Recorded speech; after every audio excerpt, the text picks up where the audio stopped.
Bachelor of hotel management లో university first rank, second rank, third rank. Sun International, Visakhapatnam, Hyderabad. Jaganmohan Reddy గారికి అర్జెంటుగా ఈవీఎంలు తీసేయాలట. అభివృద్ధి చెందిన ప్రజాస్వామ్య దేశాల్లో ఎక్కడా కూడా ఈవీఎంలు వాడకం లేదు. అందువల్ల మన దేశంలో కూడా ఈవీఎంలు తీసేసి బ్యాలెట్ పేపర్లను పెడితేనే ప్రజాస్వామ్యం బతుకుతుంది అని చెప్పి ట్వీట్ చేశాడు. ఇవాళ న్యాయం జరగడమే కాదు, జరిగినట్టుగా కనిపించాలి అని సూక్తి కూడా చెప్పాడు ఆయన ఈ ట్వీట్లో.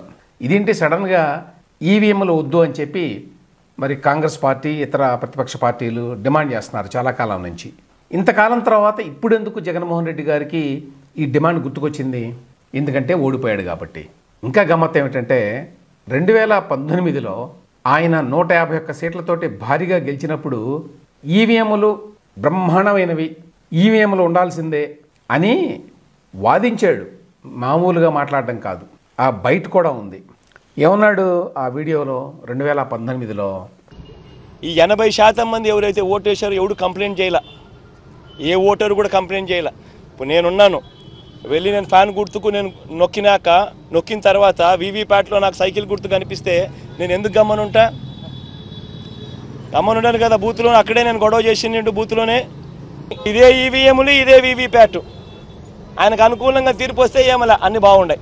వీవీప్యాట్లు బ్రహ్మాండంగా ఉన్నాయి, ఈవీఎంలు బ్రహ్మాండంగా ఉన్నాయి. ప్రజలు తనను వ్యతిరేకంగా ఓటు వేస్తున్నారు అని చెప్పి తెలిసి ప్రజల గాలి తన వైపు లేదు అని తెలుసుకొని ఎంతటి దారుణంగా డెమోక్రసీని అవహేళన చేస్తూ, ప్రజల తీర్పును అవహేళన చేస్తూ మాట్లాడుతూ ఉంటే ఈ మనిషి నిజంగా మనిషేనా అని అడుగుతా ఉన్నా.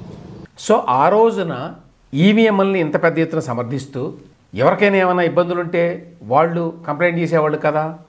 వాళ్ళు చక్కగా వీవీప్యాట్ స్లిప్పులో నేను ఫ్యాన్ గుర్తుకు ఓటేస్తే ఫ్యాన్ గుర్తే వచ్చిందా లేదా అని చూసుకుంటున్నారు కదా. రాకపోతే వాళ్ళు మరి అబ్జెక్షన్ రైజ్ చేస్తారు కదా, గమ్మునుంటారా అని ఇన్ని మాటలు మాట్లాడాడు ఆ రోజున జగన్మోహన్ రెడ్డి. ఇవాళ ఓడిపోయాడు కాబట్టి ఇప్పుడు ఈవీఎంల మీద నెపాలు నెడుతున్నాడు అన్నమాట. ఆయన మాటల్లోనే చెప్పాలంటే ఈవీఎంలకు సంబంధించి మరిన్ని జాగ్రత్తలు తీసుకోవాలి, వీవీప్యాట్లను కూడా లెక్క పెట్టాలి అని కోరినందుకు ఆ రోజున చంద్రబాబు నాయుడిని ఏమన్నాడు ఈ జగన్మోహన్ రెడ్డి? దుర్మార్గుడు, మోసగాడు, రాక్షసుడు, అన్యాయస్తుడు, ఇన్ని మాట్లాడినాడు. ఇప్పుడు ప్లేట్ ఫిరాయించాడు కంప్లీట్గా. దాదాపు అన్ని రాజకీయ పార్టీలు కూడా గెలిచినప్పుడు ఒక రకంగా, ఓడినప్పుడు ఒక రకంగా మాట్లాడతాయి, నిజమే. కానీ ఇట్లా 360 degrees ప్లేట్ ఫిరాయించిన ఘనత మాత్రం జగన్మోహన్ రెడ్డిదే. పేపర్ బ్యాలెట్ని తిరిగి తీసుకురావాలి అని కూడా అడుగుతున్నాడు ఈ ట్వీట్లో.